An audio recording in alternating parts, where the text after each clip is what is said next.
I mean, I started, of course, to work in Sweden. From there, I had some successful years. I had a dream, like many other players had, to go abroad, and when I had the opportunity, I did that. So I worked in Asia as a coach in China, for example, technical director in Philippines. I've been winning the title in Cyprus. Worked in the US, one of the best leagues in the world, potential the best. And I've been coaching hundreds of national team players. And I have met many players and coached many players from Africa, specific Ghana, maybe 6 or 7, something like that. They have always been good people, good football player, but people with the heart on the right place, I would say. And so when Ghana called, it was actually an easy decision to say yes to this job. I think, like I've said before, in football, you know how it is. Sometimes you win, sometimes you lose. But if you're doing the right things over time, if you work hard, if you are professional, skillful, of course, then the results will be there sooner or later. And that's the job I'm going to do together with my staff and the most important, with the players, of course, right? Okay, next question. Like I said, I've coached a few before. I've been follow the African football, especially the big tournaments. I haven't watched the league live yet, but that is something I'm looking forward to do. Like I said, it will start the job today, and we'll probably watch a game already tomorrow.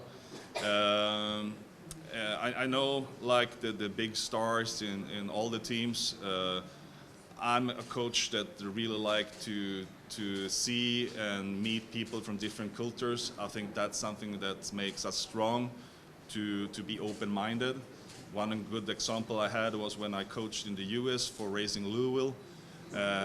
We actually had the players from more or less like all the continents. We had players from China, we had players from New Zealand, from Australia, from Brazil, from Nigeria, from South Africa, from US, of course, from Europe, all right? And I was a coach in the US from Sweden.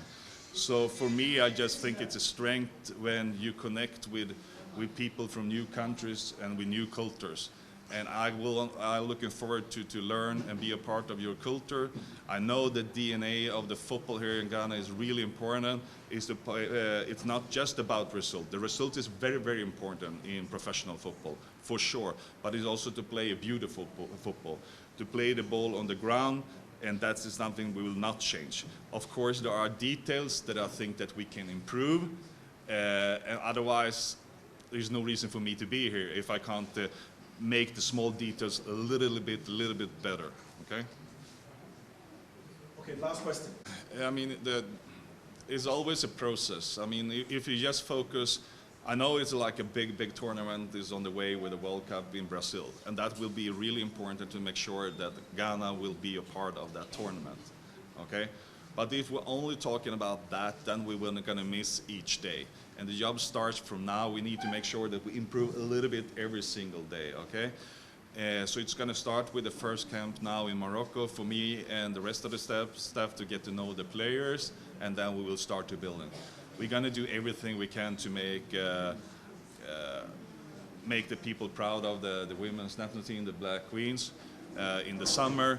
But like I said, we need to make sure that over long term that we'll be at least like a top 4 team in Africa with absolutely potential to win the tournament, because we are good enough and we have talent player enough to be there and fight for the title. It's not going to be easy because we know there are other countries that have the same goals and targets, but we are good enough to give it a real try. And for, like I said, to be top 4 in the next year's tournament and to guarantee that we play in Brazil, that's a target for sure. Okay, thank you, colleagues. Thank you so much.